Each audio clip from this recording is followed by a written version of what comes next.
Selamat bertemu kembali di channel Dr. Sonang Sitohang, seri perencanaan tenaga kerja dan topik analis dengan topik analisis perencanaan pekerjaan dan semangat kerja.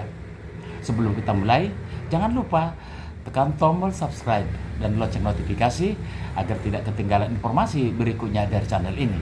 Saudara-saudara sekalian, latar belakang analisis suatu perencanaan pekerjaan adalah untuk menentukan aktivitas dan tanggung jawab dalam pekerjaan tersebut beserta kualifikasi yang dibutuhkan serta hubungannya dengan pekerjaan lain.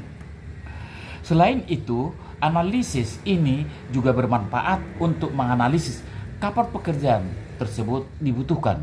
Dalam suatu organisasi, analisis jabatan merupakan sarana bagi manajer untuk memahami seluruh tugas yang diperlukan agar dapat menghasilkan sejumlah produk yang berkualitas tinggi dan berbagai keterampilan yang diperlukan untuk melakukan tugas-tugasnya. Tujuan inilah yang menjadi sebuah perusahaan mengharuskan untuk melakukan analisis akan pekerjaan ataupun analisis perencanaan pekerjaan. Rancangan pekerjaan adalah penentuan jenis-jenis pekerjaan dan penempatan karyawan yang sesuai dengan persyaratan dan yang dibutuhkan dalam pekerjaan atau jabatan tersebut. Analisis jabatan, analisis pekerjaan, dan juga analisis jabatan menjadi sarana tumbuh membangun perusahaan yang ada ketika mampu memiliki sebuah sumber daya atau sekelompok manusia yang telah memiliki keterampilan. Tentu menjadi kunci sukses tumbuh berkembangnya perusahaan. Hal ini sangat jelas ketika melakukan analisis jabatan bisa menjadi jembatan sebuah perusahaan untuk bisa berkembang lebih baik.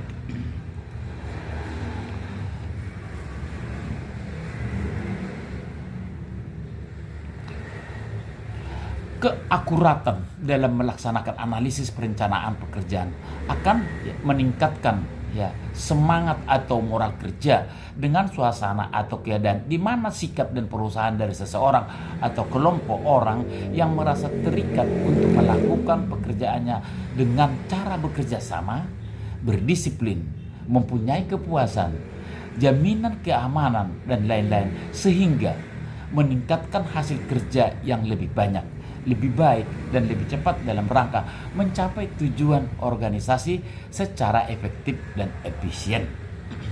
Saudara-saudara sekalian, mari kita lihat langsung analisis perencanaan pekerjaan dan beban kerja. Tentunya kedua hal ini memang antara analisis perencanaan pekerjaan dan beban kerja sangat terkait. Yang pertama, analisis aliran kerja. Mengidentifikasi secara jelas tentang berbagai keluaran pekerjaan, menentukan berbagai standar kualitas dan kuantitas bagi keluaran tersebut, serta menganalisis berbagai proses dan masukan yang diperlukan agar dapat menghasilkan keluaran yang memenuhi standar sebagaimana telah ditetapkan. Yang kedua, analisis jabatan. Analisis jabatan adalah sebuah kegiatan mengumpulkan informasi yang berhubungan dengan suatu jabatan dan juga pekerjaan dengan persyaratan tertentu atau langkah mengidentifikasi tugas dan juga syarat suatu pekerjaan. Nah, pekerjaan tersebut dijabarkan mengenai tugas dan persyaratan yang harus dilakukan oleh seseorang dalam suatu organisasi. Tentunya setiap individu yang ada di dalam suatu perusahaan itu memiliki job description masing-masing. Di sini ini akan dijelaskan. Nah, saudara-saudara sekalian, analisis jabatan atau yang dikenal juga dengan job analysis ini merupakan sebuah eksplorasi yang sistematis sebuah jabatan dengan melakukan sebuah studi dan juga pencatatan tanggung jawab seperti tugas dan keterampilan yang dimiliki seorang pegawai ataupun seorang pekerja. Tujuan analisis jabatan secara rinci adalah sebagai berikut. Menyediakan sarana bagi manajer untuk memahami seluruh tugas yang diperlukan agar dapat menghasilkan sejumlah produk yang berkualitas tinggi dan berbagai keterampilan yang diperlukan untuk melakukan tugas-tugasnya tersebut. Tentunya tugasnya sudah ada, job description-nya, tapi teknik pelaksanaannya bagaimana dan siapa orang yang akan mengerjakan dan keterampilan apa yang akan dimiliki sehingga tugas tersebut dapat terlaksana dengan baik. Tujuan inilah yang menjadikan sebuah perusahaan mengharuskan untuk melakukan analisis akan jabatan tersebut. Yang pertama, Faktor penunjang dalam proses manajerial. Sebuah perusahaan tentu harus diatur sedemikian rupa agar mampu berjalan secara efektif. Sebuah proses manajerial juga merupakan langkah yang harus dilakukan secara tepat. Untuk bisa mencapai hal tersebut membutuhkan yang namanya analisis dan jabatan. Hal ini agar mampu melakukan proses secara tepat. Proses manajerial ini memerlukan sebuah tahap yang menjadikan seorang manajer harus jeli dalam memahami karyawannya. Dengan analisis ini, seseorang akan mudah ditempatkan pada posisi yang sesuai. Yang ketiga, mengetahui kinerja karyawan. Kinerja seorang karyawan akan berimbas pada keefektifan kegiatan sebuah perusahaan. Dengan adanya analisis ini, perusahaan akan mampu untuk memeriksa apakah tujuan dan juga sasaran yang ada atau yang telah ditetapkan bagi karyawan sudah tercapai. Hal tersebut biasanya dikarenakan job analysis membantu dalam menentukan standar suatu pekerjaan. Tentunya seluruh kinerja karyawan akan lebih mudah diukur dan juga dinilai sesuai dengan standar yang berlaku di dalam organisasi tersebut. Yang keempat, adanya manajemen kompensasi. Sebuah analisis sangat penting untuk menentukan besarnya paket gaji seorang karyawan. Bahkan tidak hanya itu saja, besarnya tunjangan dan juga insentif sangat dipengaruhi dengan adanya analisis ini. Keadaan dan juga tanggung jawab dalam mengemban tugas bisa dapat dilihat dengan mudah menggunakan analisis jabatan tersebut. Tentunya adanya hal tersebut akan memudahkan dalam menentukan kompensasi yang harus diberikan oleh manajer sumber daya manusia kepada karyawan atau setiap karyawan yang ada di dalam organisasi tersebut. Yang kelima, sarana pelatihan dan juga pengembangan karyawan. Dengan adanya job analysis ini bisa digunakan untuk menilai kebutuhan dan juga pengembangan seseorang karyawan. Tidak hanya itu, manajemen dengan mudah untuk menentukan bagaimana pelatihan yang harus dilakukan untuk mengembangkan kinerja karyawan apabila ada karyawan yang memang harus dilatih. Ya, dari pelatihan yang tepat untuk diberikan kepada seorang karyawan tersebut tentunya akan mendapatkan sebuah hasil yang bisa disesuaikan dengan rencana perusahaan, tujuan yang ada, terlebih dalam hal efisiensinya suatu perusahaan. Yang keenam, untuk meningkatkan produktivitas, tentunya yang kita harapkan di dalam setiap organisasi adalah produktivitas, high productivity, high income. Ya, itu udah filosofinya. Hal yang paling penting bagi sebuah perusahaan ketika menerapkan analisis jabatan ini yaitu kemampuan produktivitas yang meningkat. Ya, meningkat, diharapkan harus meningkat. Bagaimana caranya pun harus meningkat. Hal ini tentu berimbas pada pendapatan perusahaan itu sendiri. Ketika sebuah produktivitas mampu berjalan dengan baik, kecil kemungkinan perusahaan tersebut mengalami kemunduran. Ya, peluang perusahaan untuk berkembang justru lebih banyak. Ya, itu yang pertama, yang utama, produktivitas yang harus dipertahankan kalau tidak bisa ditingkatkan. Manfaat menerapkan analisis jabatan. Yang pertama, memecahkan sebuah masalah tentang kepegawaian ketika seorang karyawan bermasalah dalam menjalankan tugasnya. Hal ini dapat dengan mudah diatasi dengan menggunakan job analysis tersebut.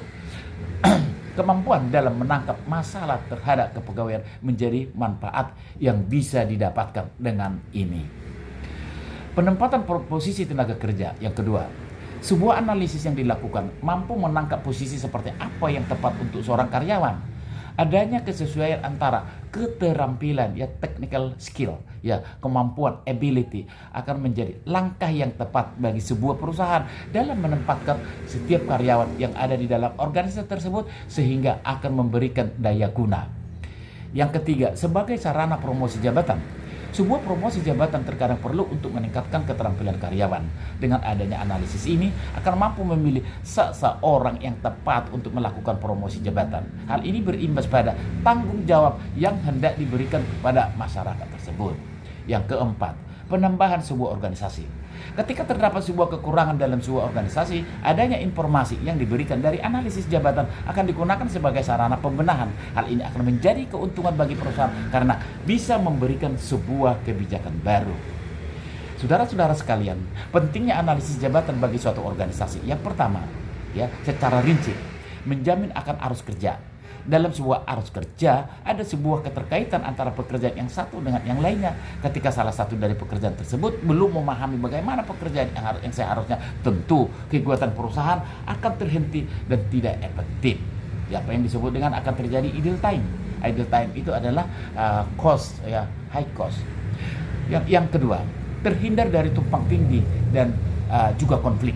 Meskipun dalam bidang yang berbeda, namun terkadang ada karyawan yang mengerjakan pekerjaan yang sama. Hal ini akan berimbas pada kurangnya tanggung jawab yang ada. Dengan adanya sebuah analisis jabatan ini akan mampu mengatasi hal tersebut. Yang ketiga, penentu kualitas sumber daya manusia. Sebuah sumber daya manusia menjadi penentu bagaimana perusahaan bergerak. Kesadaran akan kualitas sumber daya manusia ini akan memberikan persaingan terhadap bagaimana sebuah perusahaan dijalankan atau dioperasionalkan. Yang keempat, menjadi sarana tumbuh kembangnya perusahaan yang ada. Ketika mampu memiliki sebuah sumber daya yang terampil, tentu menjadi kunci sukses tumbuh kembangnya perusahaan. Hal ini sangat jelas ketika melakukan analisis jabatan bisa menjadi jembatan sebuah perusahaan untuk bisa berkembang lebih baik.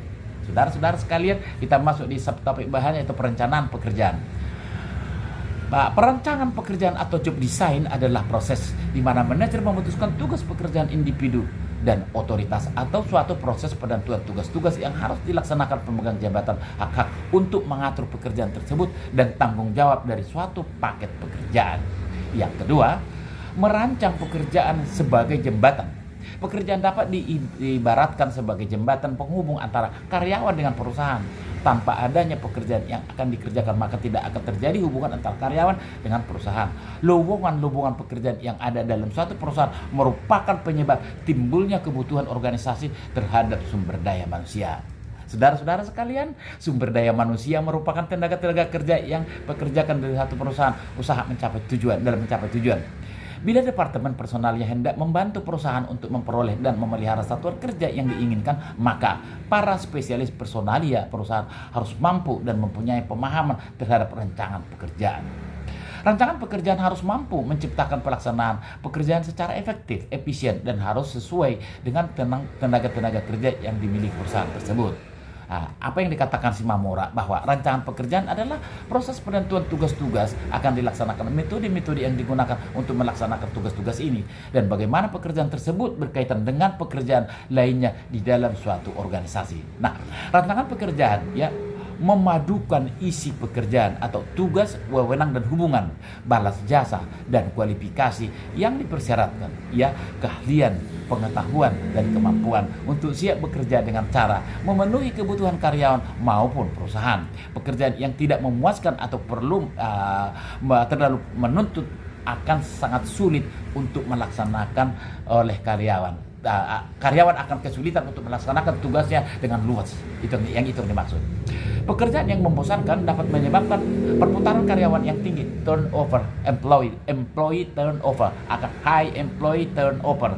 Untuk menghindari hal tersebut, maka sangat dibutuhkan rancangan pekerjaan, sehingga pekerjaan tersebut mempunyai fungsi, wewenang dan tanggung jawab, serta hubungan yang baik dengan pekerjaan yang lainnya. Selain itu, rancangan pekerjaan yang baik dapat memotivasi karyawan dan menciptakan kepuasan kerja para karyawan yang ada di dalam organisasi tersebut. Nah, demikian rancangan pekerjaan dapat membantu baik bagi perusahaan maupun karyawan dalam mencapai tujuannya. Sebagaimana dikatakan oleh Handoko bahwa rancangan pekerjaan adalah fungsi penerapan kegiatan-kegiatan kerja seorang individu atau kelompok karyawan secara organisasional. Jadi, saudara-saudara sekalian, yang dimaksud dengan rancangan pekerjaan adalah penentuan jenis-jenis pekerjaan dan penempatan karyawan yang sesuai dengan persyaratan yang dibutuhkan dalam pekerjaan atau jabatan tersebut. Nah, mari kita lihat tujuan rencana pekerjaan secara rinci. Secara umum adalah untuk penugasan kerja yang memenuhi kebutuhan perusahaan, teknologi, dan perilaku. Dengan demikian, dari sudut pandang personalia, rancangan pekerjaan sangat mempengaruhi kualitas kehidupan kerja, di mana hal ini tercermin pada kepuasan kerja para karyawan yang memegang jabatan tersebut. Nah, atas dasar pentingnya peranan yang dimainkan oleh rancangan pekerjaan dalam kualitas dan kepuasan kerja, maka sangat dibutuhkan analisis pekerjaan. Analisis pekerjaan secara sistematis mengumpulkan, mengevaluasi, dan mengorganisasi informasi tentang pekerjaan-pekerjaan. Dari informasi yang dihasilkan oleh analisis pekerjaan akan disusun atau diadakan rancangan pekerjaan yang sesuai dengan pekerjaannya, tujuan dan jenis usaha yang dijalankan oleh organisasi tersebut. Apa kata Segian? ya tentang analisis pekerjaan, usaha sistematis dalam mengumpulkan, menilai, dan mengorganisasikan semua jenis pekerjaan yang terdapat dalam suatu organisasi. Apa kata Mondi? Ya, analisis pekerjaan adalah proses mempelajari dan mengumpulkan informasi yang berhubungan dengan operasi yang dengan tanggung jawab sesuatu pekerjaan tertentu. Dengan demikian, ada hubungan yang erat antara perencanaan pekerjaan dengan analisis pekerjaan. Tanpa analisis pekerjaan, maka tidak akan dapat mengadakan rancangan pekerjaan. Analisis pekerjaan sangat dibutuhkan dalam merancang pekerjaan di dalam suatu perusahaan. Teknik rancangan pekerjaan. Ya, dalam melaksanakan rancangan pekerjaan sangat dibutuhkan teknik-teknik rancangan pekerjaan. Teknik-teknik pekerjaan sangat membutuhkan perencanaan. Apa kata Mukian? Komponen-komponen pokok yang umum dalam perencanaan pekerjaan yang akan membantu dalam mengembangkan rencana yang efektif adalah sebagai berikut. Yang pertama, pekerjaan apakah yang akan dilakukan? Ini pertanyaan yang pertama. Pertanyaan yang kedua, cara atau proses manakah yang akan diikuti? Yang ketiga, bagaimanakah urutan-urutan pekerjaan tersebut? Dan yang terakhir, meliputi kecakapan atau jenis karyawan, ya, yang mana, ya, technical skill, knowledge atau behavior yang seperti apa yang diinginkan untuk dimiliki oleh seorang karyawan yang untuk mendudukan suatu jabatan. Saudara-saudara sekalian, pertanyaan ini merupakan komponen yang kedengarannya sederhana, namun merupakan hal yang penting dalam merencanakan pekerjaan. Tanpa mengetahui pekerjaan yang akan dilaksanakan, proses yang tidak akan berjalan dengan baik. Bagaimana urutannya, persyaratannya, apa yang harus dipenuhi oleh pelaksana pekerjaan tersebut, maka akan sangat sulit dalam perancangan pekerjaan yang sesuai dengan yang efektif dan efisien. Pencapaian tugas perusahaan dan individu-individu yang berhubungan dengan perusahaan. Saudara-saudara sekalian, teknik-teknik rancangan pekerjaan atau job design menurut Simapora dikatakan yang pertama, rotasi kerja atau job rotation. Praktik ini mengenai penggiliran orang dari suatu pekerjaan ke pekerjaan yang lain. Dengan mengadakan penggiliran atau rotasi itu, orang diharapkan menjadi, atau orang ini maksudnya di sini karyawan diharapkan menyelesaikan kegiatan yang lebih banyak karena setiap pekerjaan meliputi beberapa tugas yang berbeda-beda. Yang kedua, kata si Mamora, kerja atau job enlargement, ya, perluasan kerja adalah bentuk dari spesialisasi atau jumlah tugas yang dilaksanakan oleh karyawan. Misalnya, sebuah pekerjaan disusun sedemikian rupa sehingga karyawan tidak melaksanakan misalnya 3 tugas tetapi 6 tugas, ya.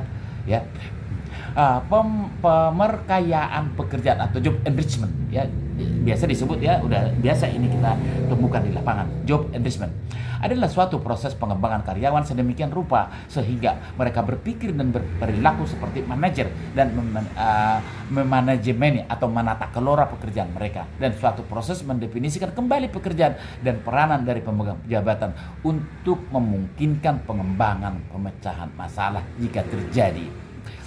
Simplifikasi pekerjaan atau job simplification menganggap bahwa pekerjaan dapat dibagi-bagi ke dalam ya, tugas yang lebih sederhana dan berulang-ulang yang memaksimalkan efisiensi. Pendekatan ini mengasumsikan bahwa aspek pemikiran atau perencanaan dan pengorganisasian merupakan, ya, jatah para manajer dan penyelia, sedangkan karyawan hanya semata-mata melakukan tugas yang sudah digarisbawahi. Artinya sudah menerima paket. Bagaimana cara mengerjakannya, kapan, dan bagaimana pertanggungjawabannya atas pekerjaan tersebut. Ini, ya, karyawan. Nah, sedangkan penyedia dikatakan tadi adalah bertanggung jawab tentang seperti job simplification yang diuraikan dalam simplification itu, bertugas untuk mengawasi sehingga apabila ada suatu masalah di dalam di dalam seseorang karyawan yang mengerjakan pekerjaannya dan dilihat dari outputnya, maka dapat gampang diatasi. Faktor yang mempengaruhi rancangan pekerjaan. Simamura juga mengatakan dalam melaksanakan rancangan pekerjaan, para desainer harus memperhatikan berbagai faktor yang mempengaruhi rancangan pekerjaan tersebut. Yang pertama, perbedaan di antara individu. Yang kedua, teknologi yang dilibatkan, teknologi yang digunakan, ya. Yang ketiga, biaya restrukturisasi pekerjaan. Nomor 4, struktur organisasi. Dan yang kelima, terakhir adalah iklim internal. Saudara-saudara sekalian, faktor-faktor yang mempengaruhi rancangan pekerjaan, Mondi mengatakan secara rinci sebagai berikut. Pertama, nilai-nilai spesifikasi yang sudah terbukti dan operasi yang berulang-ulang. Yang kedua, perubahan teknologi. Yang ketiga, kebijakan-kebijakan serikat buruh atau serikat pekerja. Yang keempat, kemampuan karyawan yang ada sekarang. Dan yang kelima, persediaan calon karyawan yang ada. Yang keenam, persyaratan interaksi antara pekerjaan ya di dalam suatu sistem. Dan yang ketujuh terakhir, kebutuhan-kebutuhan psikologi dan sosial manusia yang dapat dipenuhi oleh pekerjaan. Bila berbagai faktor yang mempengaruhi rancangan pekerjaan telah dapat dimengerti dan dipahami serta telah adanya usaha menyelaraskannya, maka ya secara umum akan mempengaruhi tingkat kepuasan kerja karyawan. Oleh karena itu, sangat diperlukan para desainer pekerjaan untuk melihat faktor-faktor tersebut dan menggabungkannya sehingga terbentuk suatu rancangan pekerjaan yang baik dan sesuai dengan tujuan perusahaan maupun kepuasan karyawan. Saudara-saudara sekalian, indikator pengukuran rancangan pekerjaan. Ya, pekerjaan yang baik harus lebih dari sekedar sekumpulan tugas yang harus dilakukan. Pekerjaan harus dapat meningkatkan produktivitas, kepuasan, dan mengurangi ketidakhadiran. Oleh karena itu, pekerjaan harus dirancang atau didesain dengan sebaik-baiknya. Perancangan pekerjaan adalah proses di mana manajer memutuskan tugas pekerjaan individu dan otoritas atau suatu proses penentuan tugas-tugas yang harus dilaksanakan pemegang jabatan, hak-hak untuk mengatur pekerjaan tersebut dan tanggung jawab dari suatu paket pekerjaan. Pengertian lainnya adalah suatu pendekatan di dalam pekerjaan yang dilakukan sedemikian rupa untuk memetik minat pekerja dengan mengadakan job enlargement dan job enrichment. Indikator pengukuran rancangan pekerjaan atau job design menurut Gibson terdiri dari sebagai berikut. Yang pertama, rancangan individual. Ya, pemakaian pekerjaan atau job enrichment merupakan pedoman merancang pekerjaan dengan cara meningkatkan tanggung jawab, otonom dan kendali bagi para pemangku jabatan sehingga membantunya dalam memuaskan kebutuhan pengakuan dan pertumbuhan. Rancangan pekerjaan kelompok, yaitu sekelompok karyawan yang diminta untuk penugasan perampungan sebuah tugas besar dalam bentuk penugasan-penugasan khusus dari suatu organisasi. Dan yang ketiga, lingkaran-lingkaran mutu atau quality cycle. Ya, lingkaran-lingkaran mutu atau quality cycle yaitu kelompok karyawan dan penyelia bertemu secara rutin guna membahas masalah-masalah mutu dan solusinya jika ada. Tapi namun jika tidak ada, tentu tetap juga para penyelia dan atau pengawas di sini atau kepala klu yang ada di dalam suatu unit kerja tersebut memang sangat berguna. Kalau di Jepang menurut yang pernah saya lihat itu, setiap makan siang itu kelompok-kelompok itu dan para senior-senior atau expert-expertnya itu datang ke meja makan dan di kelompok-kelompok yang sama, sehingga kalau ada permasalahan sambil makan mereka memecahkan permasalahan, dan hal ini adalah sangat efektif. Nah, di dalam pelaksanaan pekerjaan tersebut tentunya apakah sudah berjalan dengan baik atau tidak, ada pengawasan atasan. Ya, pengawasan atasan. Pengawasan mempunyai arti penting bagi setiap perusahaan. Pengawasan bertujuan agar hasil pelaksanaan pekerjaan diperoleh secara berdaya guna atau efisien dan berhasil guna efektif sesuai dengan rencana yang telah ditetapkan sebelumnya oleh organisasi. Ibrahim mengatakan bahwa pengawasan atasan adalah kegiatan manajer yang mengusahakan agar pekerjaan-pekerjaan dilaksanakan sesuai dengan rencana yang ditetapkan dan atau hasil yang dikehendaki. Apa kata Hasibuan? Ya, pengawasan atasan adalah suatu proses untuk menetapkan pekerjaan apa yang sudah dilaksanakan, menilainya dan mengoreksi bila perlu dengan maksud supaya pelaksanaan pekerjaan sesuai dengan rencana-rencana semula di masa yang akan datang. Apa kata Mondi?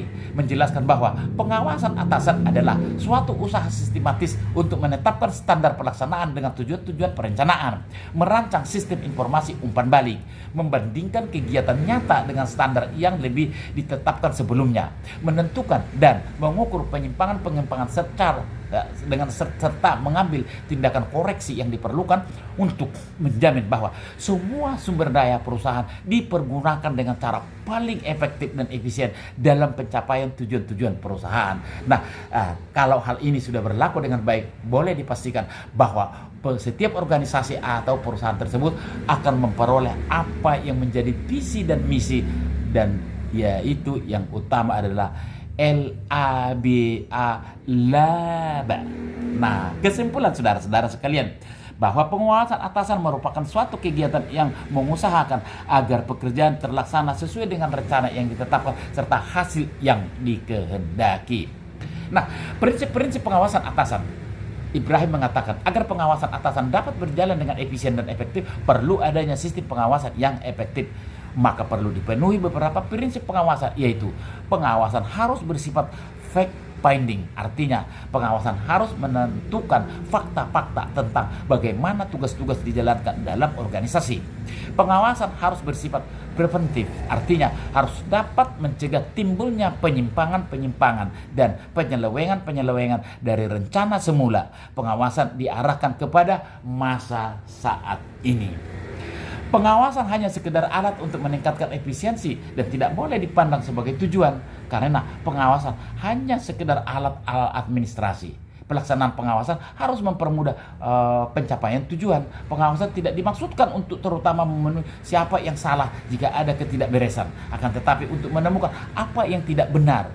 Pengawasan bersifat harus membimbing agar supaya para pelaksana meningkatkan kemampuannya untuk melaksanakan tugas yang telah ditentukan baginya. Artinya kita harus memotivasi para si pembuat kesalahan tersebut akan berusaha dia untuk memperbaiki. Lebih bagus kita daripada kita menjatuhkan langsung suatu sanksi kepada karyawan tersebut. Ya, jika kita memang lambat, memang ada faktor kekuatan dan kelemahan. Apabila kita biarkan dia untuk memperbaiki diri sendiri, tentu akan memakan waktu lama dan kadang-kadang juga tidak sesuai dengan apa yang kita harapkan. Tapi itu kan harus kita terapkan di dalam suatu perusahaan.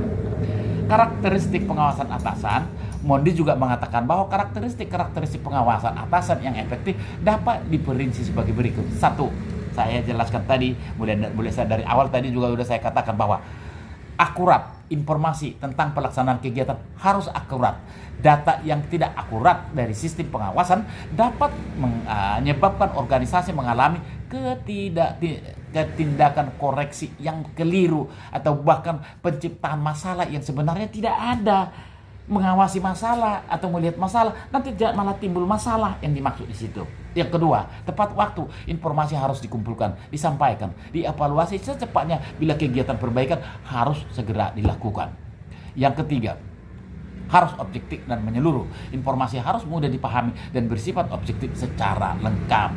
Ya, tentu ini sangat dibutuhkan sehingga tidak akan ditemukan nanti suatu masalah di dalam pelaksanaan pengawasan.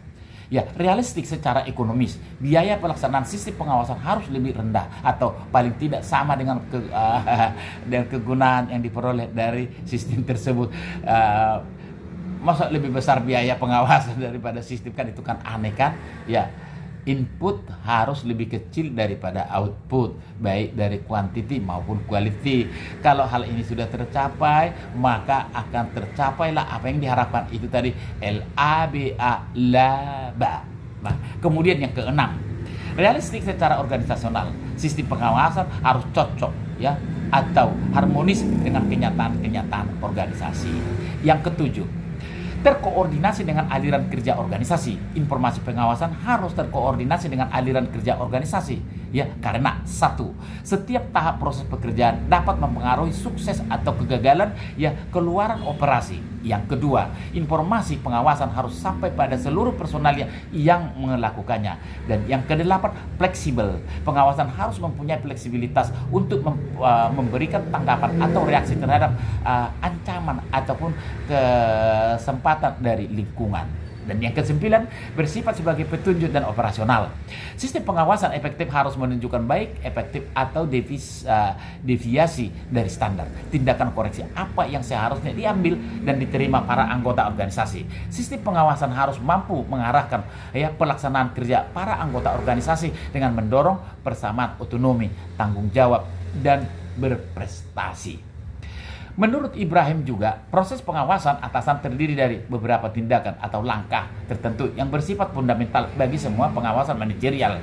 Adapun langkah-langkah tersebut terdiri dari penentuan ukuran atau pedoman baku atau standar-standar lebih dahulu harus ditetapkan. Ini tidak lain suatu model atau suatu ketentuan yang telah diterima bersama-sama atau yang telah ditentukan oleh pihak-pihak yang berwenang. Standar berguna antara lain sebagai alat pembanding di dalam pengawasan, alat pengukur untuk menjawab pertanyaan berapa suatu kegiatan atau suatu hasil telah dilaksanakan, sebagai alat untuk membantu pengertian yang lebih cepat antara pengawasan dengan yang diawasi, sebagai cara untuk memperbaiki informitas.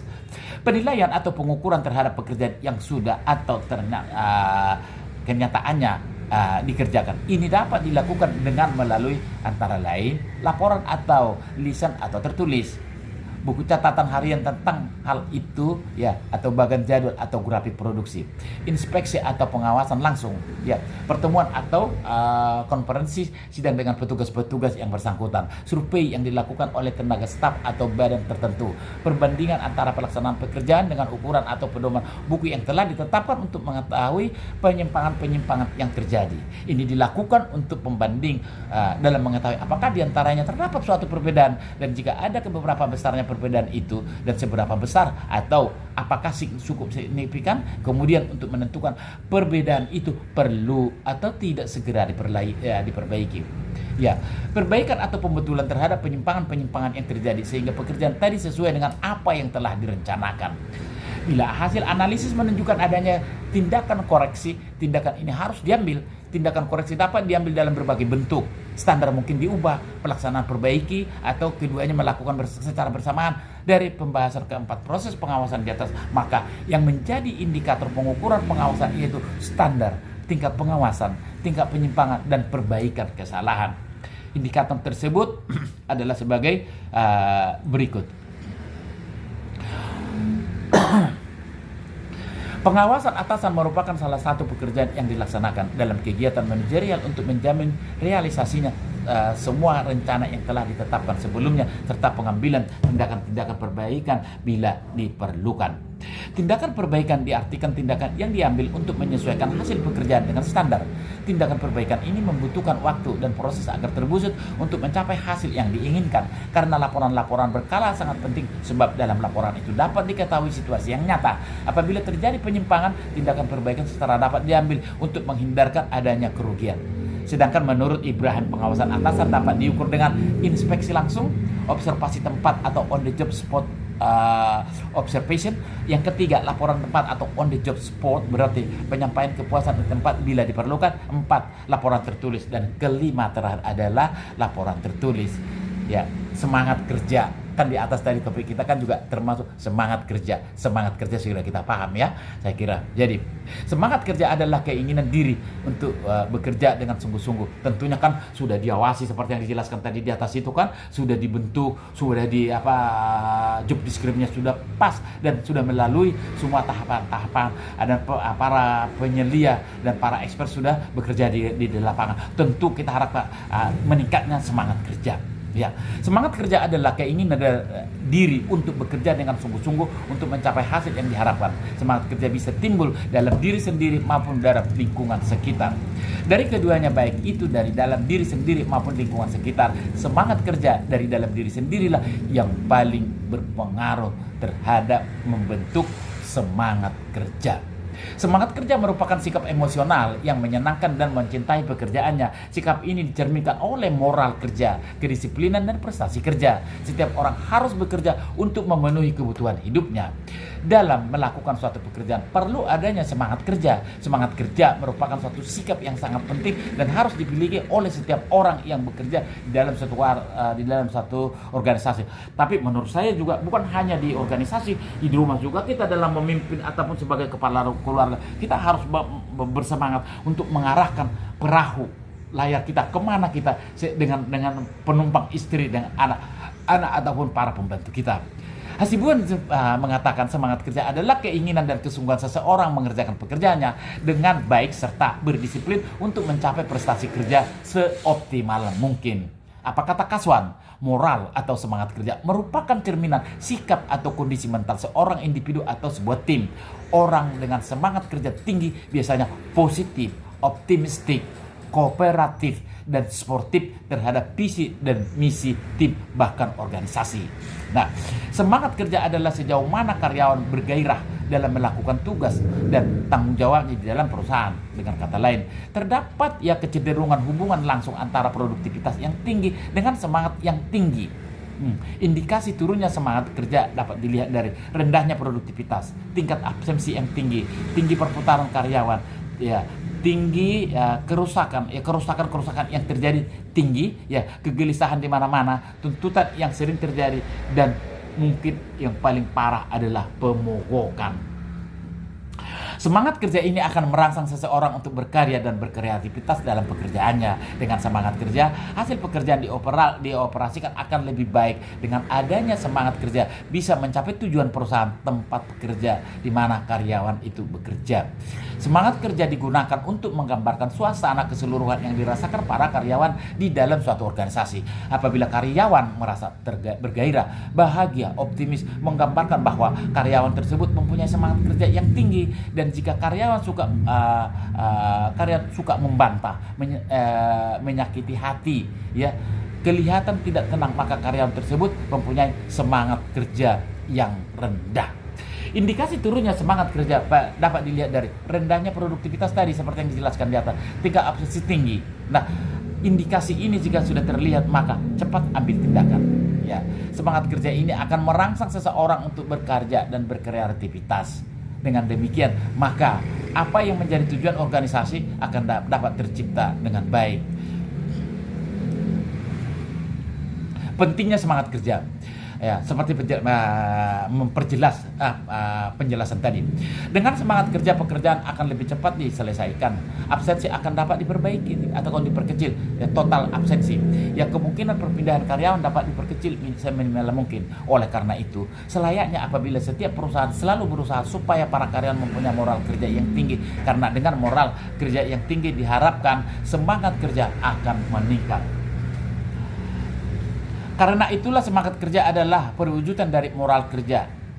Sebagaimana diucapkan oleh Alex, dengan semangat kerja yang tinggi maka karyawan diharapkan untuk mencapai tingkat produktivitas yang lebih baik dan untuk menunjang terwujudnya tujuan dari perusahaan yang bersangkutan.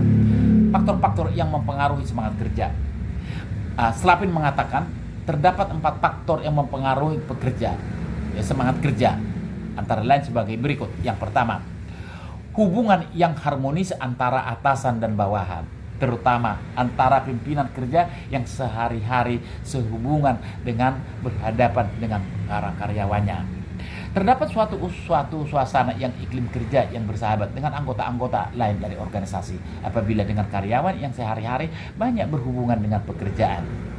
Yang ketiga, rasa kemanfaatan baik tercapainya tujuan organisasi yang merupakan tujuan bersama yang harus diwujudkan secara bersama-sama pula. Adanya tingkat kepuasan ekonomi dan kepuasan materi lainnya yang memadai sehingga imbalan yang dirasakan akan adil terhadap jeripaya yang telah diberikan pada organisasi.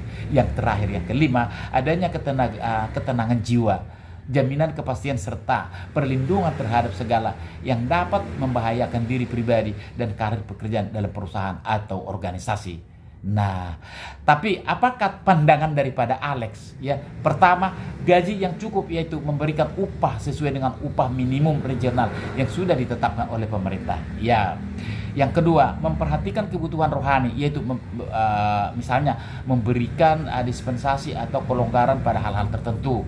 Yang ketiga, menciptakan suasana yang santai, yaitu memperlihatkan letak maupun perilaku yang tenang sehingga karyawan tidak merasa tegang dan grogi saat menjalankan pekerjaannya. Yang keempat, harga diri perlu mendapatkan perhatian, yaitu menempatkan semua karyawan pada posisi yang sama, tidak memandang bawahan atau atasan.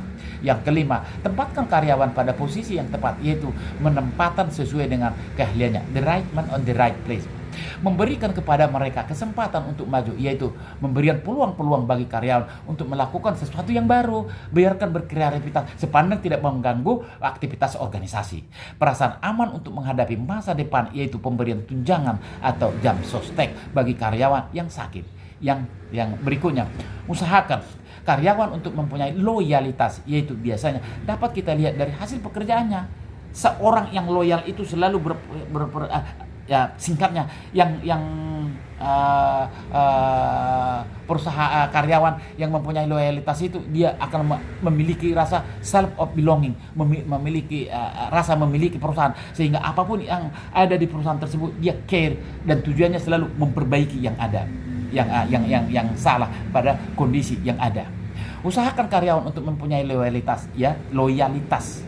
Jadi kalau sudah loyal, turnover itu sudah rendah. Nah, kalau turnover sudah rendah, berarti searah dengan tujuan organisasi tersebut, karyawan bekerja dengan aman, maka karyawan sesuai dengan secara teoris yang telah bekerja dengan baik, dengan aman, maka kualitas pekerjaan atau kualitas produk yang dihasilkan itu akan selalu meningkat. Nah, faktor-faktor yang mempengaruhi turunnya atau melemahnya semangat kerja, kata Alex begini: 1. Turunnya atau rendahnya produktivitas ini dapat diukur untuk diperbandingkan dengan waktu sebelumnya. Itu semua merupakan indikasi turunnya semangat kerja. Yang kedua, tingkat absensi yang naik atau tinggi juga merupakan salah satu indikasi turunnya semangat kerja karyawan. Oleh karena itu, bila ada gejala-gejala absen naik, perlu segera dilakukan penelitian atau pengawasan. Pada umumnya, bila semangat kerja turun, mereka akan malas untuk datang tepat waktu. Yang ketiga, labor turnover yang tinggi. Bila tingkat keluar masuk pegawai naik dari tingkat sebelumnya, hal ini merupakan indikasi turunnya semangat kerja. Keluar masuknya pegawai yang meningkatkan terutama disebabkan ketidaksenangan mereka bekerja untuk bekerja di perusahaan tersebut. Selain itu, menurunnya produktivitas, tingkat keluar masuk yang tinggi juga dapat mengganggu berjalannya proses produksi khususnya. Ya, kerusakan yang tinggi, indikasi lain yang menunjukkan turunnya semangat kerja apabila tingkat kerusakan terhadap bahan baku maupun peralatan yang dipergunakan naik tingkat kerusakan tersebut naiknya tingkat kerusakan tersebut sebetulnya menunjukkan bahwa perhatian dalam bekerja kurang, terjadi keserobohan dalam bekerja dan sebagainya. Yang kelima, kegelisahan di mana-mana terjadi bila semangat kerja turun. Kegelisahan itu dapat terwujud dalam bentuk ketidaktenangan pekerja, keluh kesah, serta hal lain berisu. Kegelisahan pada tingkat keterbatasan tertentu mungkin akan berhenti dengan sendirinya bila dibiarkan saja, tetapi pada tingkat tertentu yang dibiarkan begitu saja dapat merugikan perusahaan atau terjadi demonstrasi. Indikator semangat kerja. Berdasarkan uraian tentang semangat kerja yang diutarakan di atas, variabel semangat kerja dapat diindikasikan, ya. 1. Absensi, ya. 2. Kerjasama, 3. Kepuasan kerja, dan 4. Disiplin kerja. Berdasarkan uraian dan penjelasan tentang semangat kerja dari para ahli di atas, maka dapat disimpulkan bahwa semangat kerja sangat berhubungan dengan perasaan dari setiap karyawan yang melakukan pekerjaannya dengan lebih giat untuk menghasilkan pekerjaan yang lebih baik, lebih banyak, dan lebih cepat, sehingga memperoleh hasil yang maksimal, dan sebaliknya. Semangat atau moral kerja sangat berkaitan dengan suasana atau keadaan di mana sikap dan perasaan dari seseorang atau kelompok orang yang merasa terikat untuk melakukan pekerjaannya dengan cara bekerja sama, berdisiplin, mempunyai kepuasan, jaminan keamanan, dan lain-lain, sehingga dapat meningkatkan hasil kerja yang lebih banyak, lebih baik, dan lebih cepat dalam rangka mencapai tujuan organisasi yang efisien dan efektif. Saudara-saudara sekalian, demikian tinjauan tentang analisis perencanaan pekerjaan dan beban kerja. Semoga bermanfaat adanya. Apabila ada yang kurang dipahami atau yang kurang atau yang perlu diklarifikasi, dapat berdiskusi dengan saya pada channel ini. Terima kasih, sampai jumpa pada edisi berikutnya.